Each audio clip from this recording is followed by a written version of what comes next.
My name is John Crichton. My name is John Crichton. My name is John Crichton. Look upward and share the wonders I've seen.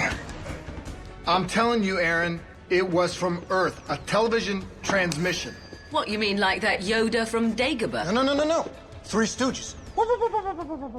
Hello and welcome to episode 14 of the ScapeCast, your guide to the wonders of Farscape. I'm your co-host, Kevin Batchelder. And I'm Lindy Ray. On this episode of the ScapeCast, we're going to have the Crace character review for Season 2. Also going to have a great interview where Lindy talks to Jacob from the Television Without Pity recaps, all those great Farscape recaps we've all been reading. And another in the continuing series, Aliens, Muppets, and Wormholes. Oh my!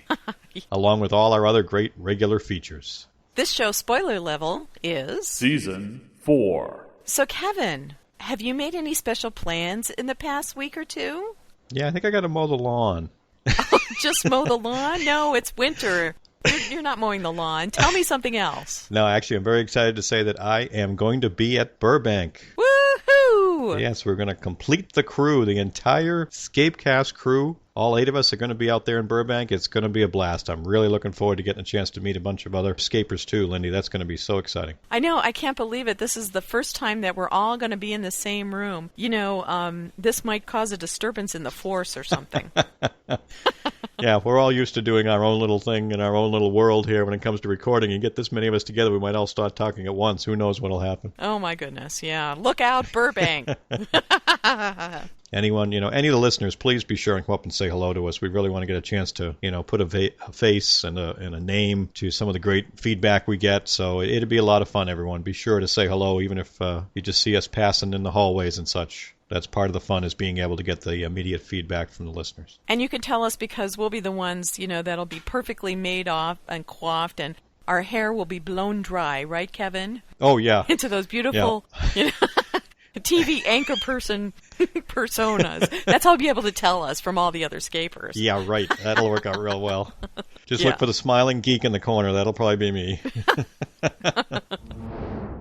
And now we have a special advertising edition of Trelk Talk. And now, Pigs in Space! Got a strong sense of me, individuality. Got a friend who sent a letter, she said that you did it better. So I went and saw your show, spoke to people in the know, and the thing that they all say is that you're so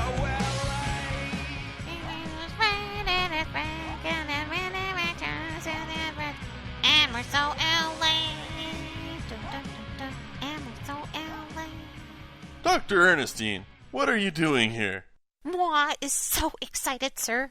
I am going to Signal Room. The signal room? What signal room? No, sir, not the Signal Room. Just Signal Room. Signal room? I didn't even know Moya had a signal room. She doesn't, sir, unless you're talking about command. And we're already here. So we're here. Yes, sir. Well, what are you all excited about then? 'Cause I'm going to Signal Room. But we're here in the signal room. No, sir. Or command. No, sir. Moya doesn't have a Signal Room. I'm excited about seeing the band. The band? Do you mean the control collar? No, sir. The Signal Room band. But why is the signal room band? Is it contaminators? Or is that why we don't even have one? Captain Kurt, the band Signal Room. They play music. They play music here on Moya? No, sir. At the Burbank Hilton on Friday, November 3rd. And I have my ticket. Ticket? To the band? Oh, wait a minute. So the name of the band is called Signal Room. Yes, sir. And they're not band? No, sir. And there is no Signal Room here on Moya? Yes, sir. And you already have your tickets? Yes, sir. Oh, cool. Who is the opening act? Yes, sir. No, sir. The Who is not the opening act. I just want to kiss the opening act. Oh, did I say that out loud? Well, I'm in the wrong band. Tune in next time to hear Captain Hogthrob say, Ernestine, don't you play with those tentacles. You don't know where they've been. Pigs in Space! Wow, that was some really unique singing, I must say. So what do you think, Lindy? Are you going to audition too? Well, I gave it some thought, but I'm really don't want to outshine the Signal Room when they play in their concert on Friday. But I did hear that my friend Ernestine submitted an audition tape as a backup singer. Oh, okay. I'll step away from the speakers now so I can listen to that one too. Oh, yeah, you're going to have to. It's trivia time. Multiple choice trivia. Each question will have one correct answer. Good luck. Let's begin. Question number 1. When he first appeared, Crace's rank in the Peacekeeper military was A. Lieutenant, B. Commander, C. Captain, or D. Commandant. Question number 2. In Season 1, Crace killed who by snapping her neck? A. Aaron, B. Teague, C. Natira, D. Matala. Question number 3. What other art form does actor Lonnie Tupu practice professionally? A. Painting, B. Drumming, C. Singing, or D. Photography. Stay tuned for the answers later in the show. For the ScapeCast, I'm Brent Barrett. Hi, this is T. Morris, author of Moravi, The Chronicles of Rapinaskana, the voice of podcasting for dummies, and your host for the survival guide to writing fantasy. You are listening to the ScapeCast, your guide to the wonders of Farscape. Can I get a hell yeah?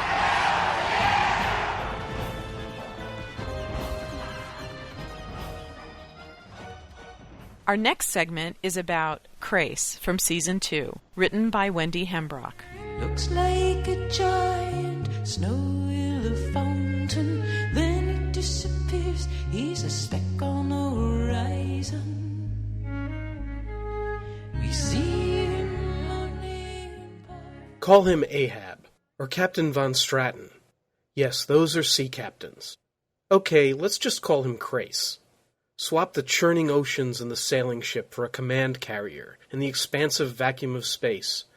And the story of Bailar Crace has a few parallels to those seafaring guys. The tale of Crace and Talon is of man and ship doomed to wander not on an ocean, but in the infinite vastness of uncharted space. Captain Ahab was the tyrannical commander of the Pequod, driven by a maniacal desire to kill Moby Dick, the white whale that took his leg. Ahab lives for this one purpose, and he loses his sanity before the whale and the ocean engulf him. Captain Crace was the tyrannical captain of a command carrier, driven by a maniacal desire to kill John Crichton, who cost him his dear brother Tavo. Crace lost Crichton to Moya, the leviathan that eluded his control. Unchecked power, fueled by vengeance, twists him further. Like Ahab, Crace took his command carrier off course to hunt for Crichton and Moya. Crace lies to high command, ignores their orders to return home.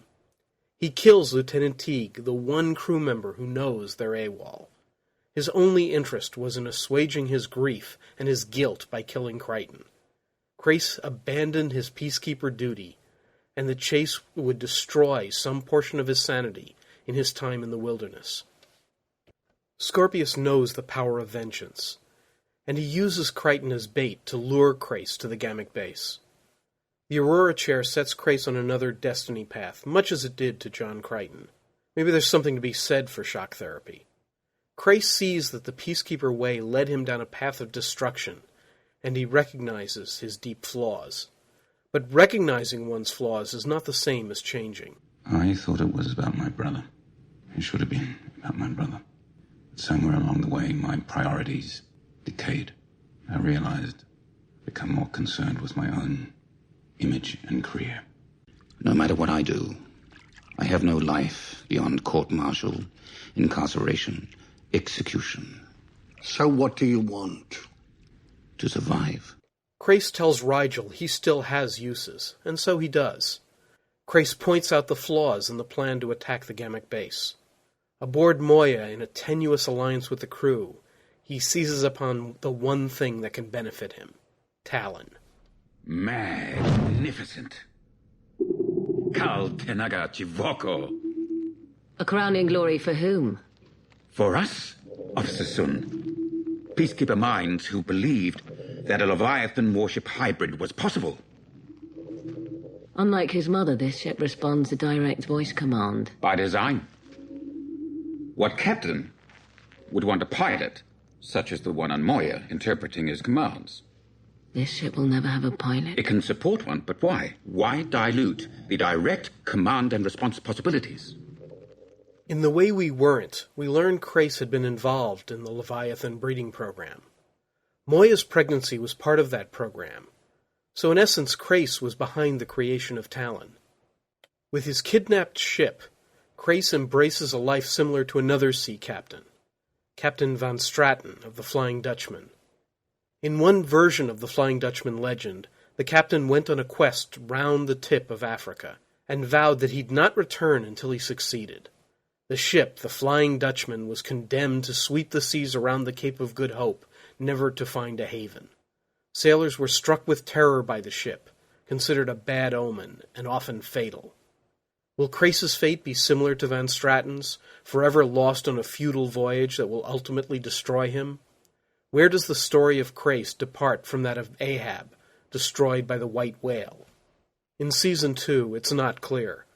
Crais tells Crichton he wants to change. Neither of us wants to see Talon in Scorpius's hands. What do you want, Crais? Simply to escape, to travel deeper into the uncharted territories, to re-examine my path. You want to have a midlife crisis? Fine.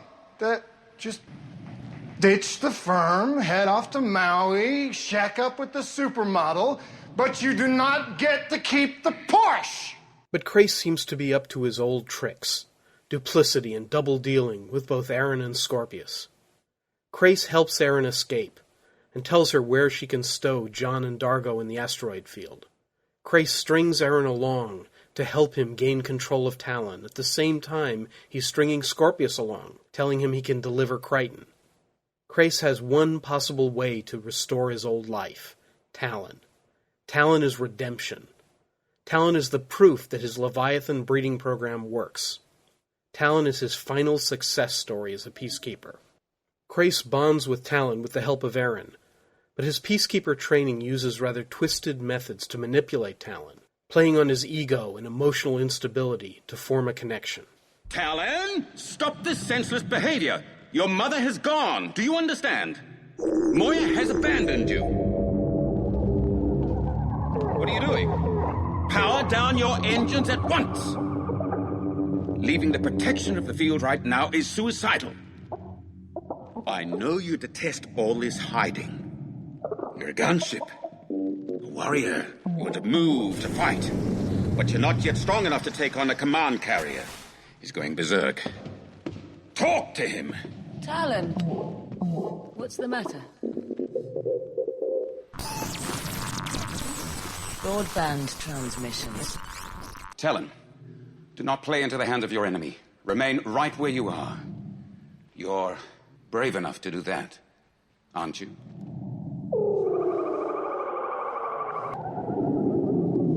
Very good, Talon. Maybe the Leviathan part of Talon is a problem for Crais. Maybe the Peacekeeper part of Talon is a barrier to bonding with Moya. Talon is different and confused.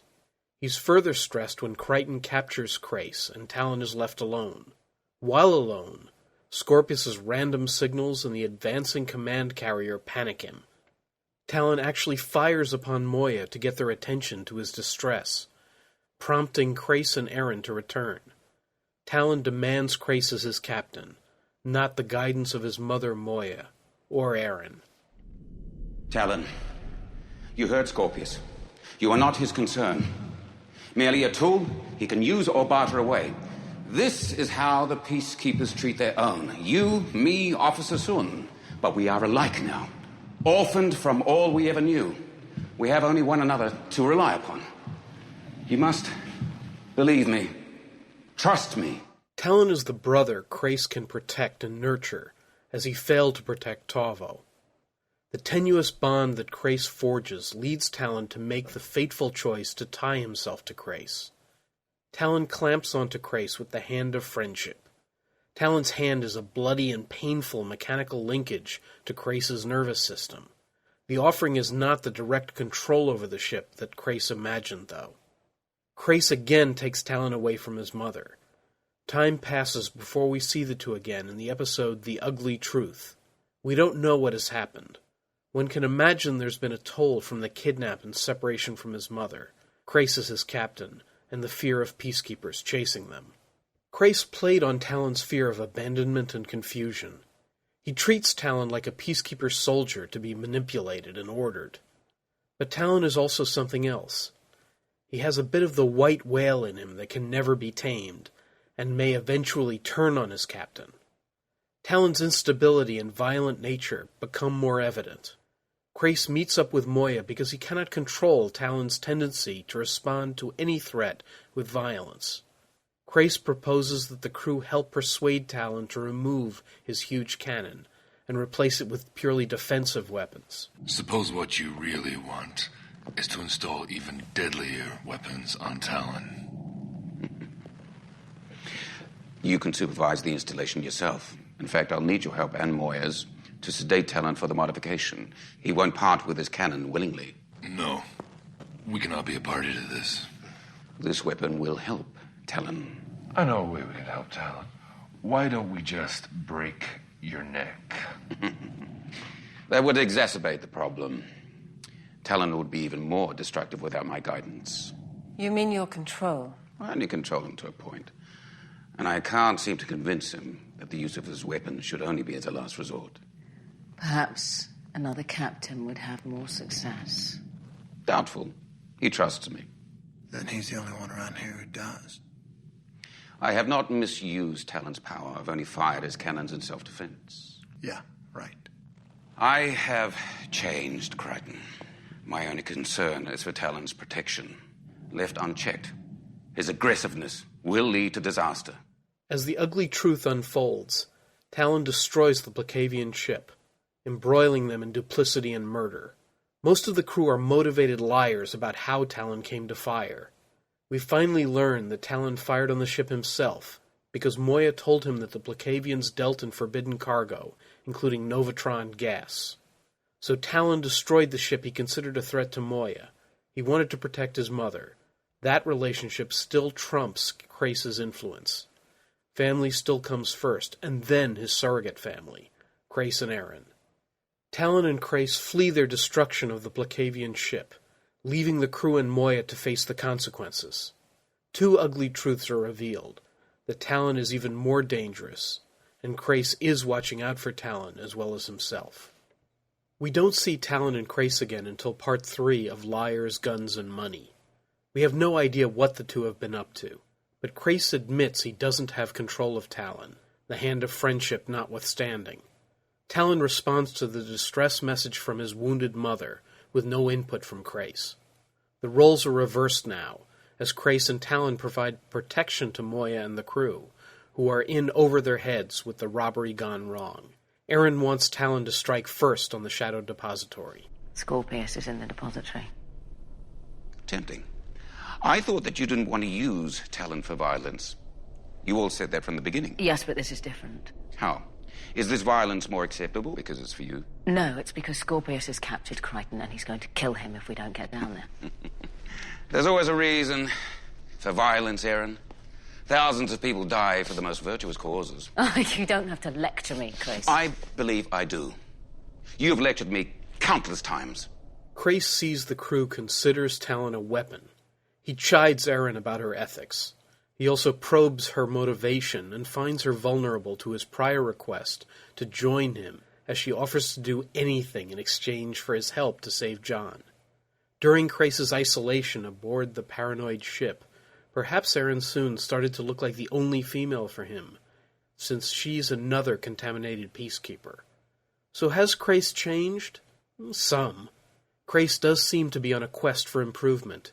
He's not actively giving them up to Scorpius.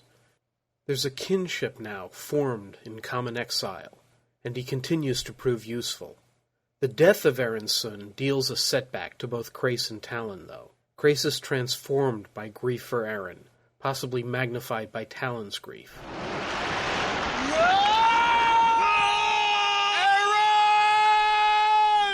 The clone in Crichton was responsible for killing Aaron. Crace tried to help Aaron evade the attack, but they were too far away to rescue her before she hit the ice lake. Crace and John's relationship has progressed quite a ways at this point. Crace stops Talon from immediately shooting down Crichton's module when the clone is controlling John to chase Aaron. He shows no bitterness toward John, who was the instrument of Aaron's death. Crace turns his vengeance against Scorpius, who again is the source of Crace and Talon's pain. Scorpius knows the power of vengeance, though. He knows it will lure Crace and Talon to chase his marauder. Both Crace and Talon are of one mind when they destroy the marauder, believing Scorpius is aboard. And so Crace comes nearly full circle. He seems to revert back to the path he first took when we met him: vengeance. Aaron Soon, the person with whom he most closely aligned himself, whom he desired if not loved, the one he and Talon had schemed to get to join them on their journey, was taken away by Scorpius. But this time the revenge was for someone else, not only for Crace's personal pain. Drawing the command carrier to chase them will protect Moya and the crew. So maybe Crace has changed a little. His motives are not entirely selfish, but he ventures off with Talon with more disappointments to consider. Crace had information on a Peacekeeper chip that he did not get to share with Aaron. Talon and Crace hope to interest Aaron in joining them to help guide Talon, so they have regrets for paths not taken. And Aaron's offer to do anything would possibly have meant a new kind of family bond. Like Ahab and like the Flying Dutchman, Crace and Talon are still wandering alone with no end in sight. The changes Crace hoped to make with his path are yet to be fully realized. We have no idea what state Crace and Talon will be in when they return from their next flight in the uncharted territories. Alone, with no apparent goal beyond survival, haunted by painful memories and unfulfilled dreams of what might have been. For the ScapeCast, I'm Hank Schiffman. Leave your echoes in water. One wide wave in all these oceans. That's a really neat comparison to Ahab there. I really like it when our writers compare other literature with Farscape, because it really shows the depth of the stories of Farscape, and it also helps when you're trying to escape other people to try to explain who the characters are like, to say, well, you know, Crace, he's kind of like Captain Ahab, and John Crichton, he's kind of like Arthur Dent, and, you know, things like that. Yeah, it's really cool. You know, a lot of folks, as you know, not everyone takes to science fiction, so it's nice when you can kind of step back and take a look at a story arc or some characters and be able to say they're not always what they appear to be, depending upon the perspective you use. And our writers do a great job of being able to bring that up for us, to really open up the whole idea of what it is that we're watching and new ways to see it every time. That's just really cool to see. I'm Wendy Hembrock with the news.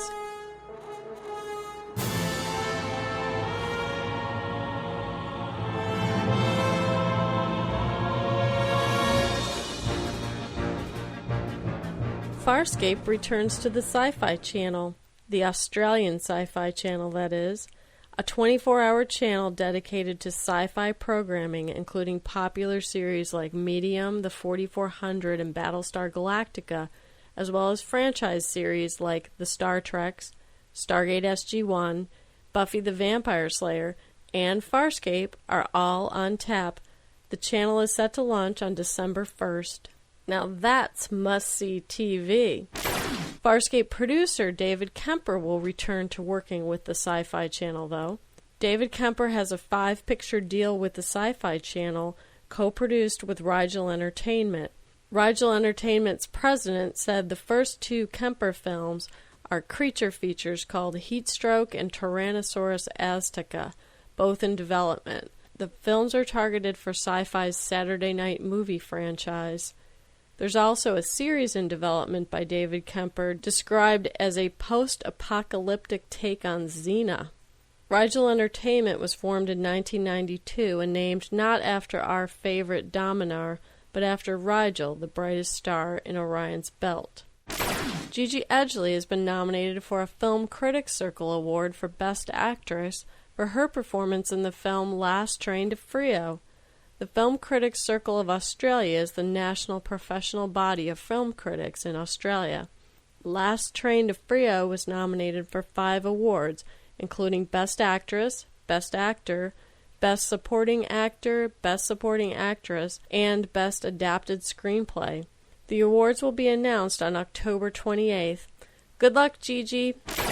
Season 9 of Stargate SG-1, starring Ben Browder and Claudia Black, is now available on DVD. And the SG-1 series ends with Season 10, but SG-1 will continue in 2 movies. Executive producer Brad Wright told TV Guide that MGM has granted a green light and enough money to produce 2 TV movies, most likely for DVD. One film will tie up most of Season 10's loose threads and will be written by Robert Cooper. The second film will be written by Wright. No deals are signed yet, but the SG-1 stars are said to be quite eager. Happy birthday to Paul Goddard on October 19th, and happy birthday to Rayleigh Hill on October 24th. Now for the convention report. The official Farscape convention in Burbank, California is just a few weeks away. Tickets are available for the convention, which runs November 3rd through the 5th. Guests will include Ben Browder, Gigi Edgley, Paul Goddard, Rayleigh Hill, Wayne Pygram, Anthony Simcoe, Kent McCord, Dave and Lou Elsey, and the band Signal Room. Signal Room is also offering a contest for fans to try out as backup singers and perform with them. And join the ScapeCast as we do a live podcast from the convention. The Jim Henson book, It's Not Easy Being Green, has won the Quills Award. The book of quotes was edited by Henson's daughter, Cheryl. Upon accepting the award, Cheryl Henson said they were especially thrilled to see people continue to connect and respond to her father's ideas about imagination, joy, and wonder. The impact of Sesame Street on the world is the subject of a documentary that will be released on October 24th, called The World According to Sesame Street. Sesame Street has been on the air since 1969 and is currently available in 120 countries. Producer and director Linda Goldstein Knowlton, whose credits include Whale Rider and The Shipping News, became interested in how Sesame International brings the show to other countries after learning that a female Muppet on the Egyptian version of Sesame Street was successfully promoting women's literacy in the country. On October 24th, PBS will broadcast the film as part of the Independent Lens series, and the DVD will be released on October 24th as well.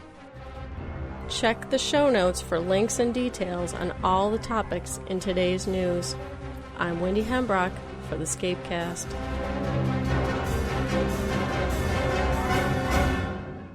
Hey, Lindy, that was really cool where Wendy mentioned Gigi's nomination, talking about that film where she gave us some of the details, actually, when we had her, I think it was Nicola, talk to her on one of the ScapeCasts just a couple episodes ago. That's right. I'm so excited for her. I really want to see the movie. I sure hope that it comes to the States. Sometimes those foreign films will make it to the art house in my neighborhood, and I really want to see it. I guess when we get to Burbank, I'll have to ask her how that's going to happen. Yeah, that'll be a good chance to find out some more inside information. And I'm also glad to hear that Ben and Claudia will be getting more work because Stargate is going to make a couple movies. So, and you too, Ben and Claudia, call me because I still have that comfy chair waiting for you. Yeah, so call me. That's Stargate. You know, those Stargate movies, that's fine. You know, while Brian Henson and everybody is taking care of some other things, so we line up the future Farscape work that we really want to see. I've modified these comms so that they'll encrypt all transmissions. Stark, you don't have to modify the comms to get in touch with the ScapeCast. Feel free to contact us via email at feedback@scapecast.org, visit our web forum at www.scapecast.org, or call our voicemail line at 206-350-MOYA. That's 206-350-6692. We can communicate safely at all times. This past week, Lindy and Nicola got a chance to sit down and talk with Jacob Clifton from Television Without Pity website. He's, as many of you already know, one of the main writers for the Farscape recaps. He's got such a great handle on the show, and he's also a really big fan. So I think you're all going to enjoy this. Hi, everybody. It's Lindy Ray, and I'm here talking with Jacob Clifton, who's a writer for Television Without Pity, and our own head writer, Nicola Wood.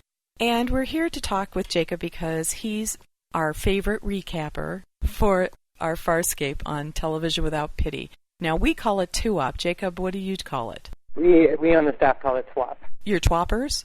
The readers and users on the site are twappers. Oh, the reason. Oh, okay. so we're twappers. Ooh. We're twappers, and you're the writer. Okay, and you're the recapper. Okay. Well, Jacob, could you tell us a little bit about TWAP and how it started and how you got involved in it? Sure. The site started almost 10 years ago as a way for people to get humorous recaps of the shows that they might have missed. And it slowly kind of turned into the opposite of that. More of the readers have actually seen the episode and are reading along with the recap after the fact. It's like watching television with a friend. That's how I like to think of it. But it's definitely become its own thing. And I personally am not as funny as I could be. So it's kind of getting more into areas of analysis and more into, I like to think of it as just giving my personal response to the episode and what it was like to be there, rather than just, play by play the facts of what happened. Which the rest of the writers on the site, are very talented and tend to avoid getting quite as pretentious as I do. Well, I will say I enjoy all of the recappers, and it is true that when I read them myself, it's like experiencing the episode again.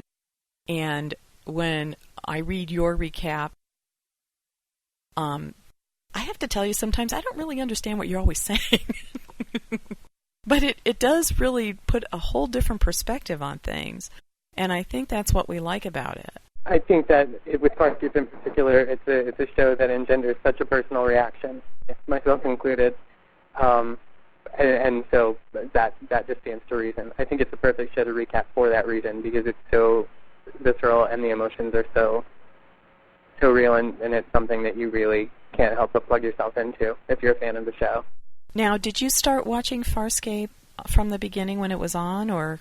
I didn't watch it from the beginning. I was trying to remember the other day when I started watching. I think it was really late. I think it might have been season 3. I got so addicted to the show so quickly that I filled in the gaps as quickly as possible. So I don't remember what order I watched them in, but I do know that it was somewhere around season 3, I believe. Okay, well, wow, that's like right in the middle of hell. That was the intense season. Now, TWAP did something unusual because Farscape hasn't been in first run since 2003, and yet it's being recapped. Can you tell us a little bit about how that came about? The fans were too powerful. They always end up moving mountains, but in this particular case, that's really what it was. It was just the attention and the work, of Save Farscape and Watch Farscape and all of the fan collective just bringing eyeballs to the site and making it a financial possibility for the site to cover it.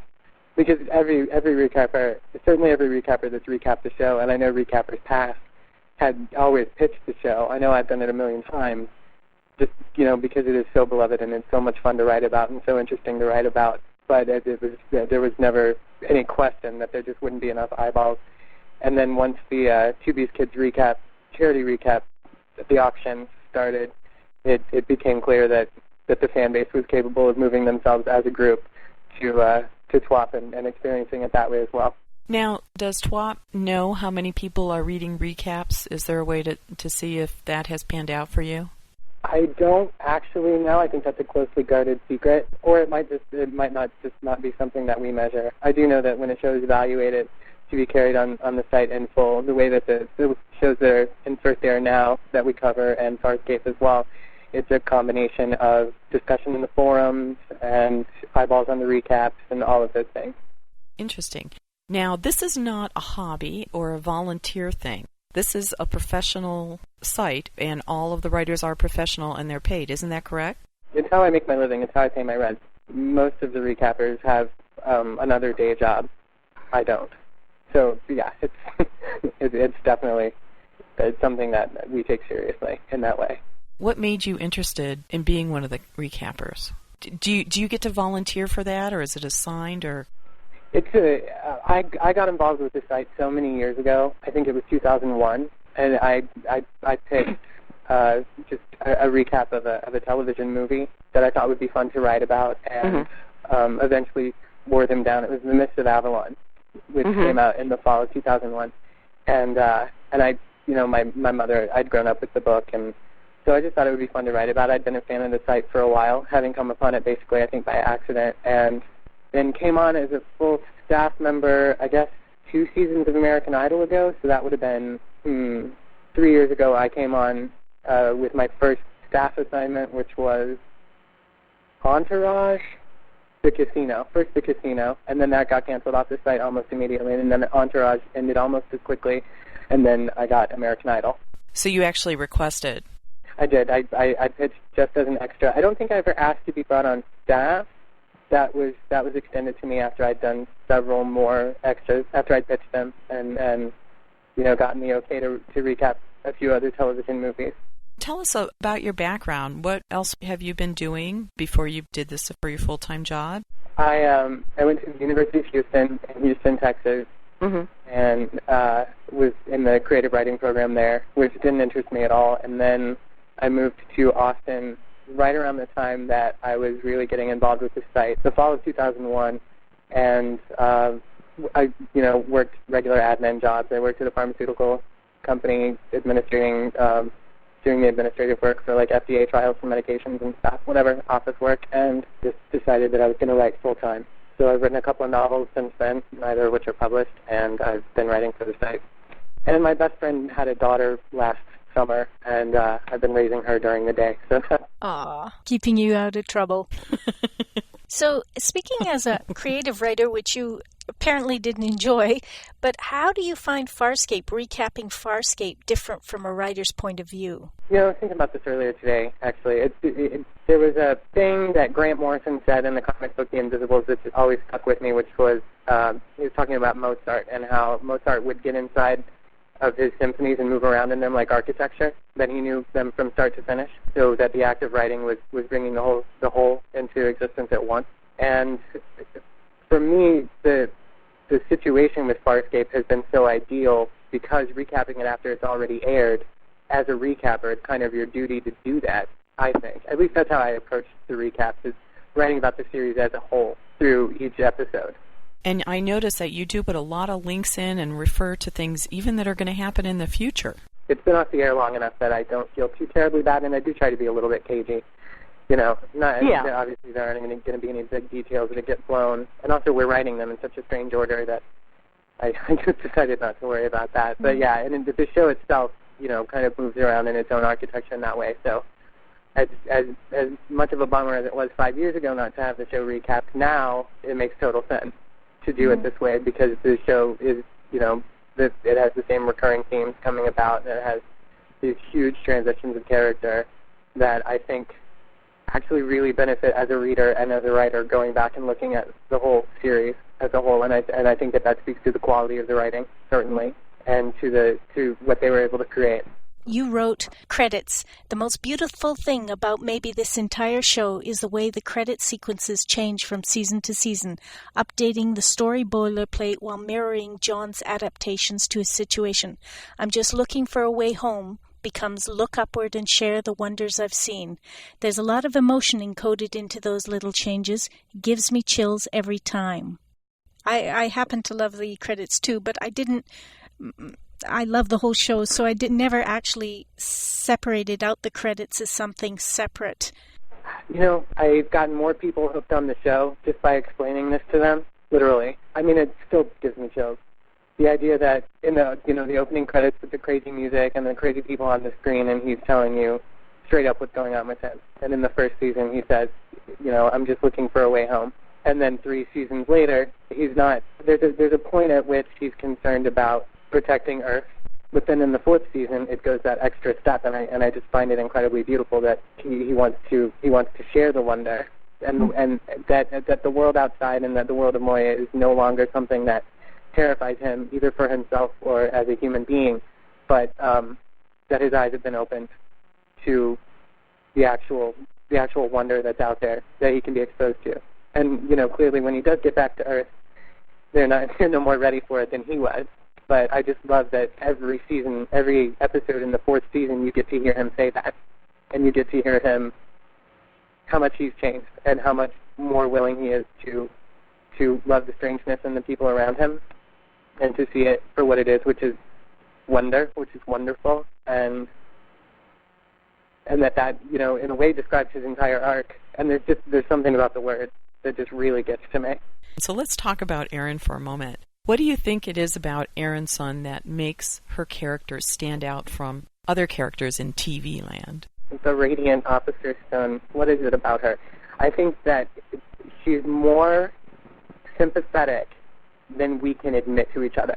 I think that you are in her position more often than not, and maybe it's a personality thing, but I feel like it might be universal, that you find yourself constantly surrounded by the fact that everyone's breaking the rules, that you thought we all had this agreement that things were going to be fair, and that you were doing your best job and that was enough. And at every turn, as you lose innocence and as you get older, you learn that that's not the case. And apparently everybody else knew that. And they've been merrily breaking the rules, and you're paying the price for it. That's, I would say, one of the main reasons that I feel like I connect to her. I think that that's a journey that everyone's gone on. It's part of becoming an adult. But then as far as who she is throughout the series, I think it amounts more to the fact that everyone's been in love. Everyone's found themselves in a situation where they didn't want to admit it, and that it's the scariest thing in the world to reach out to someone that you love. And I think that that's why, specifically the relationships on the show, carry such weight with the viewers, because I always say that it's, you know, romantic tension, but that's not really it. It's more about having been in Aaron's position every single time, and I don't think that there's a man or a woman that hasn't felt like that. It's not just that you feel that way or that I feel that way, but that she actually, by virtue of the way she was brought up, feels that way and is that way. Yeah, you know, when you think about it, Aaron's background is almost 180 degrees from Chiana's background. Even more strongly, their responses to their world are so different. That Chiana, you know, responds to this control and this connection by becoming an anarchist, by doing everything that she can to disrupt and to challenge. And meanwhile, Aaron has to be pulled out inch by inch, episode by episode, from that way of thinking, because she finds it comforting, and Chiana finds the other comforting. And Chiana, whenever she needed something that she couldn't articulate, she was reaching out to Aaron for that. I'm thinking specifically of taking the stone when she stole Aaron's prowler. She could have taken a transport pod, but she stole Aaron's prowler, knowing that would make Aaron come get it. I always thought it more as like her putting on Aaron's clothes, for lack of a better word, in order to borrow strength. But I really like the idea that she also wanted Aaron to save her. I really like that a lot. Well, let's talk about John Crichton for a little bit. What makes him different from other television heroes? I think that the creation and the qualities of John Crichton speak to a very specific desire to avoid any kind of cliche. If you sat down and thought of the science fiction hero and then stripped off every adjective that you could apply to the science fiction hero, I think John's what's left. A lot of the talk on the boards, especially if Nicola is involved, comes down to gender roles and the ways in which the atypical gender roles of the characters, I would say, open them up and open up gender to a greater depth of study than would be allowed if he ran around with a gun all the time. Because by the time he reaches that place in the series, it's so obviously a performance. It's, you know, even at his scariest moments, there's still something. It's still a performance. There's still something of the joke about it, because he's just John Crichton, and who does he think he is, running around with a gun and acting silly, you know, and putting on his PK uniform or whatever it is, and I think that the show was really smart in doing the work to create that, where you could have, I mean, everything from Prayer to the end of the fourth season, he's basically running around being that guy, but it never feels false, and he never feels like a cliche, because the show's done the work to make him so vulnerable that you know that it's a performance, that he's doing the best that he can, and it's a face that he's putting on, and there's so much strength and so much power in that, and I think so much truth about men, especially today, especially American men, that the show was able to get across. In the next segment of our interview with Jacob Clifton from TWOP, we're going to have a further discussion and analysis of Farscape, its characters and story, and an in-depth look at the series as a whole. So stay tuned for for the next part of this interview in an upcoming episode of the ScapeCast. You know, Kevin, it was really fun to talk to Jacob. Believe it or not, after we stopped recording, we kept talking for like another 30 minutes or so, and it was really hard for the three of us to say goodbye to each other. We were just having so much fun talking about all kinds of interesting subjects. Some Farscape, some not. This is the Kingfish, along with the Vicar and Super Geek Billy from the Geek Label Podcast. Sure, there are other geekish podcasts out there. But really, who are we kidding? Do you want your geek news? Do you want your thoughts shared across the globe? Looks like you've got mail waiting. Do you want a chance to win amazingly cool t-shirts? Well, the game is afoot. News, information, prizes. We'll bribe you if we have to. A look at any and everything from hardcore geek to stealth geek. And if you're not careful, you may learn something before it's done. Don't believe me? Then check out this completely random man-on-the-street testimonial. Hi, this is George Takei. I love listening to the Geek Label Podcast, and you will too. Get your geek on with the Geek Label Podcast. Another quality product from geeklabel.com. And now, part 3 of our 3-part segment, Aliens, Muppets, and Wormholes. Oh My, by Tricia Ennis. Lions and tigers and bears. Oh my! As difficult as it is to create an intense emotion from nothing when dressed as a human being, imagine how difficult it must have been for actors like Anthony Simcoe, Dargo, or Virginia Hay, Zan. Both were required to wear heavy makeup, and in Anthony's case, several inches of prosthetics to play characters that were both alien in appearance and human in nature. Despite their appearances, and Anthony's obvious expression hindrance, both actors were able to bring audiences to their knees, whether it be when Zan eventually loses her life to save Aaron, or when you discover that Dargo's wife was murdered for loving him, and that he was blamed and imprisoned for it. The audience develops their own relationship with these characters and actually cares about them, even to a point of crying during their emotional scenes. I'll admit, this is from personal experience. Still more difficult was the job that the Jim Henson Company played in bringing 2 other Farscape characters to life. Both Rigel and Pilot were completely made of animatronic parts, latex skins, and were controlled by a team of 6 to 8 puppeteers each. The puppeteers did everything from controlling the movements of Pilot's 6 arms and Rigel's 2 stubby arms and feet, to the expression in Pilot's eyes and the way each of their mouths moved.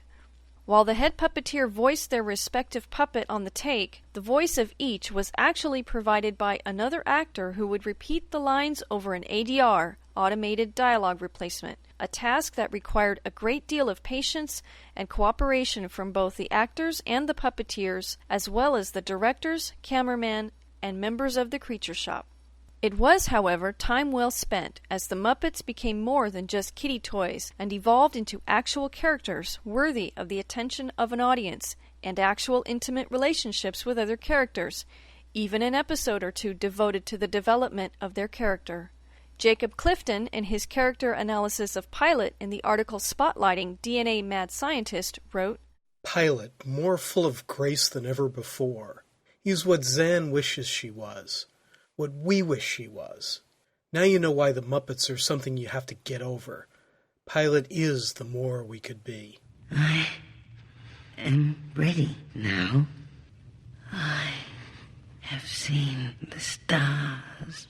As I stated earlier, Farscape was a show willing to take chances and to shock the rest of its genre. To borrow from the popular media phrase, sex sells, no show in science fiction has grasped this concept more than Farscape.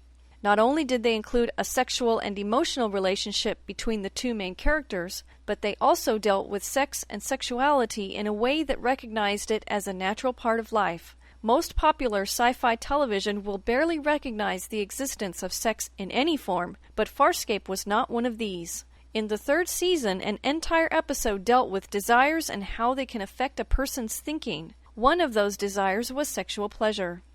In the back half of the 1st season, a new character was thrown into the mix.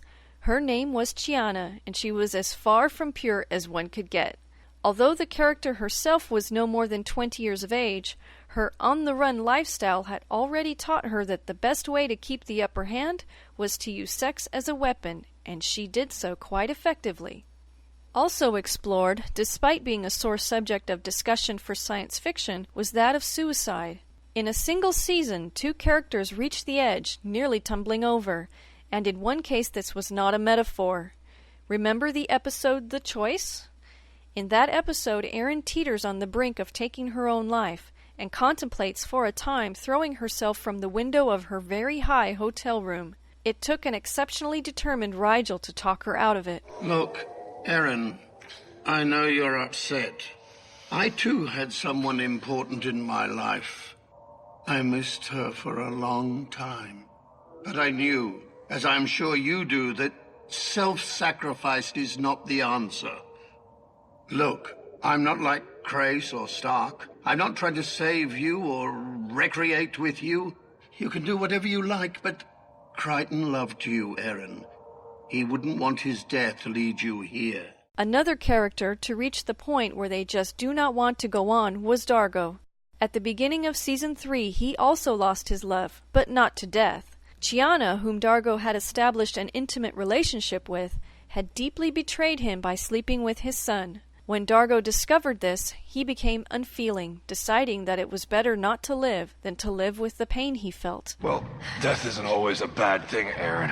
Who wants to live when your place in the universe has been suspended? Coincidentally, the mention of suicide brings me to my next and final argument.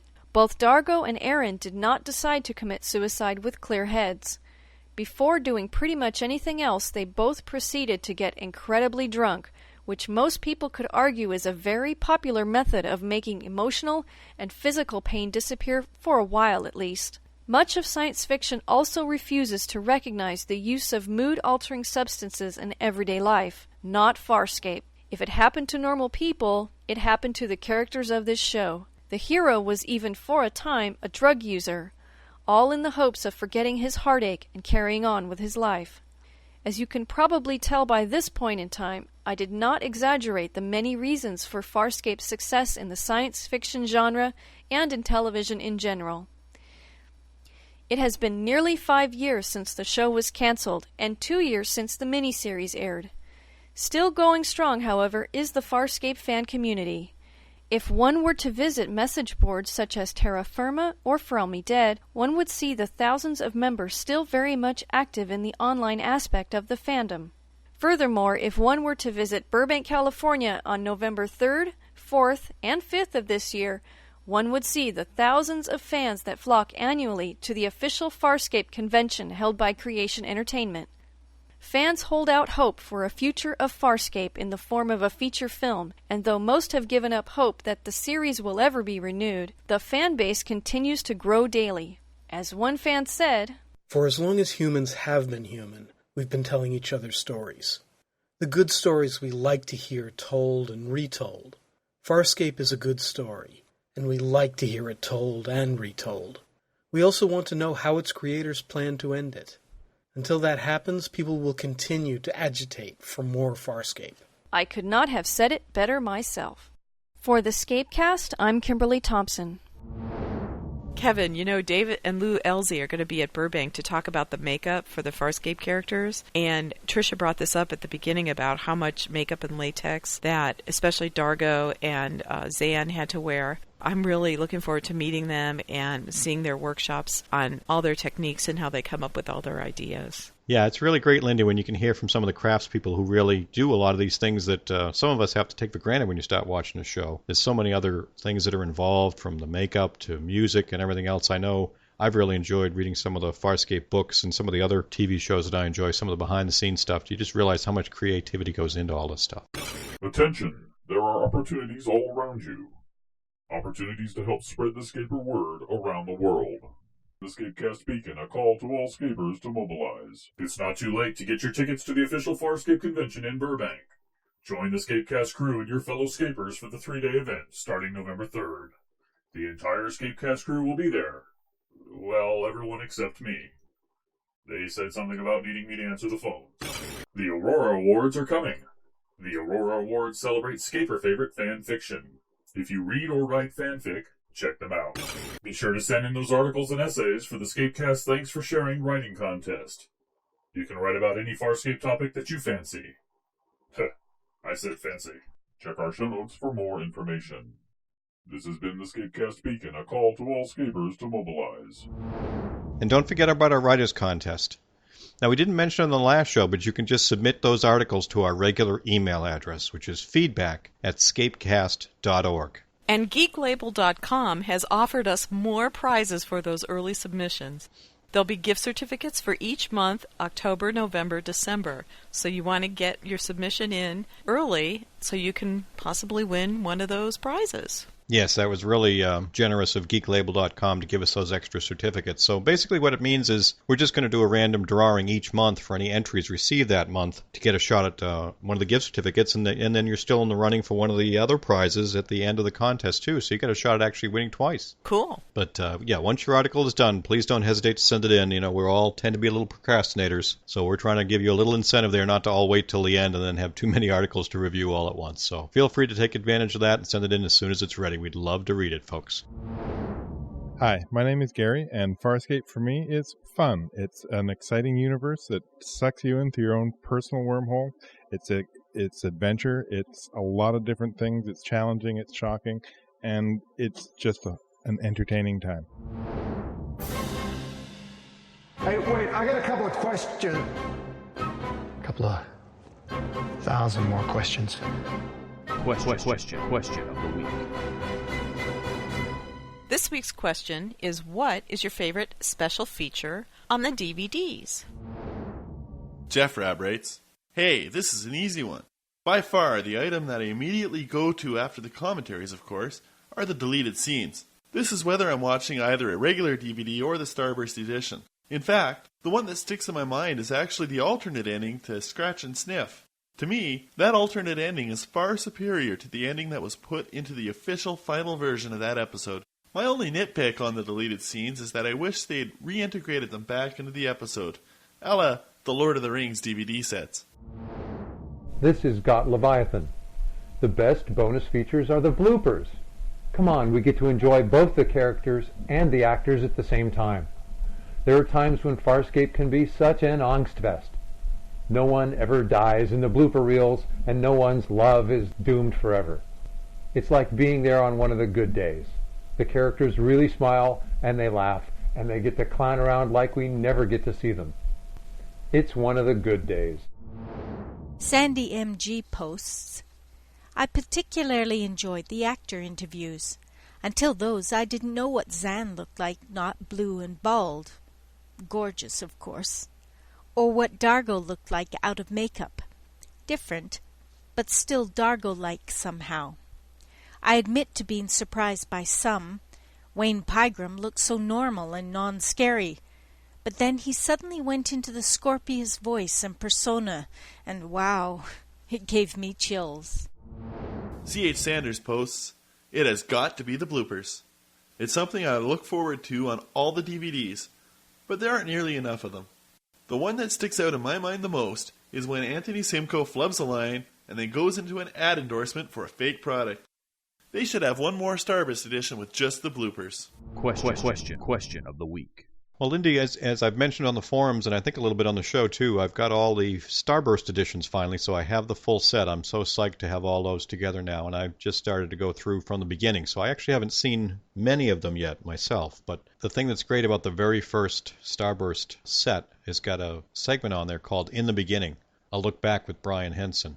And it's a really good feature. It's just a perfect way to kick off those Starbursts. It's about a 40-minute segment where he just talks about everything going back to the early 90s. You know, the whole evolution of the show and everything that went into actually getting it off the ground. It was really, really cool. So when did they start developing Farscape? Yeah, he was talking about stuff actually happening way back in the early 90s in terms of some ideas. Wow. And how, you know, it went through a lot of fits and spurts in terms of startups and potential networks and how they were going to look at it and where they were going to base the show. I mean, a lot of stuff a lot of the Scapers know, but it was just really cool to hear it all coming from Brian himself and talking about it there, too. I mean, they did a great job of putting it on the disc, too, because at one point when he started talking about some story arcs, it kind of stopped and you got a big screen that came up and said, "Warning, spoiler alert." You know, if you haven't seen, I think it was the end of Season 3 or the end of Season 4, you know, don't continue watching, which was really cool for anyone who might be, newbies grabbing this first disc. We didn't want to spoil them, so they did a good job of making sure that you didn't stumble into anything you didn't want to know about. Wow, that's pretty cool, yeah. Well, I would have to say that my favorite part of the DVDs was pretty much the same as Sandy MG's, which was about seeing the actors without their makeup. And that's when, like, the full force of Farscape really hit me, is in the first year or so when I saw the DVD that was out, and they showed Anthony Simcoe, and then they showed him as Dargo, and it was such an incredible transformation. You know, it just blew me away. I think that was the final little barb that got stuck under my skin for keeping up with Farscape. Yeah, I know we heard at DragonCon this year, Virginia Hay was there and talking a little bit of all that was involved in the makeup there too. So until you actually see what it takes, can you really appreciate what some of those actors have to go through? Hours and hours, just so they can act for, you know, maybe 10, 15, 20 minutes a day. Hours, yeah. I don't think I could sit still that long. Now, next episode, what we're going to go with a question for you. I think everyone's going to like this one. It's kind of along the same lines of what we touched on a little bit earlier in the Aliens, Muppets, and Wormholes article, and a little bit on one of our question, I think, an episode or so back. What we're looking for is, what do you think is the steamiest or hottest, shall we say, sexiest scene in Farscape? There's a few that come to mind there, but I think everyone's going to have certain ones that they gravitate to and really stick in their minds. So I'm looking forward to hearing what everybody thinks on that one. It's like my life flashing before me, Kevin. Yeah, I got an idea or two for my answer, but I'm going to let that sit around for a week or so and see if a better one comes to mind. Okay. This episode has been brought to you by And You're So LA in Burbank.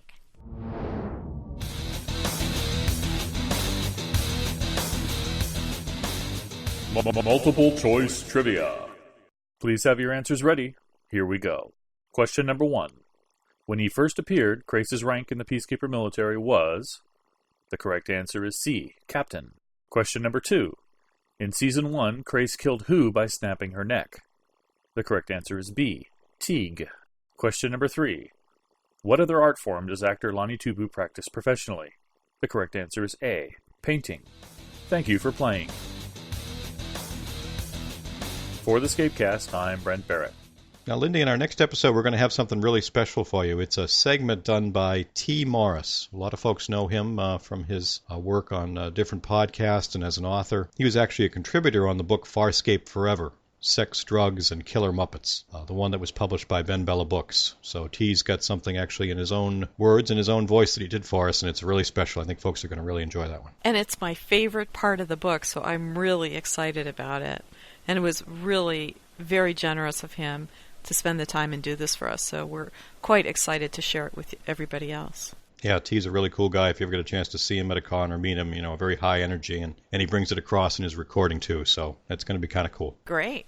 Since we're getting ready to close out this episode of the ScapeCast, I want to say a big thank you again to Wendy for her segment on Crace, and the great reading by Hank really captures the essence of Bylar Crace. A pretty cool guy once you get to know him. Yeah, and also thanks to Jacob and Tuop for giving us the opportunity to talk to them, too. That really brings out, again, more information on what makes those recaps so special. And that was really a great ending for our 3-part segment on aliens, Muppets, and wormholes. Oh, my. Yeah, you got to say that. So thank you, Tricia, for keeping us entertained while we learned about the culture and history of our favorite show. So thanks again, everybody, for joining us as we continue our journey. I'm Kevin. And I'm Lindy. Now it's time to disable your comms and find new wonders. Until next time. This is John Crichton. Somewhere in the universe.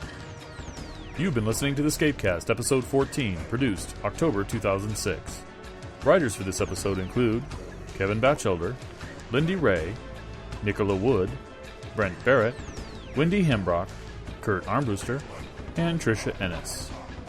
This episode featured voice performances by Kevin Batchelder, Lindy Ray, Kurt Armbruster, Brent Barrett, Hank Schiffman, Wendy Hembrock, Nicola Wood, Kimberly Thompson. Okay, I'm sorry, Brent. I really am. I'm going to do that whole line from the beginning so you can just chop out about 3 minutes there. 3 minutes of your life you'll never get back.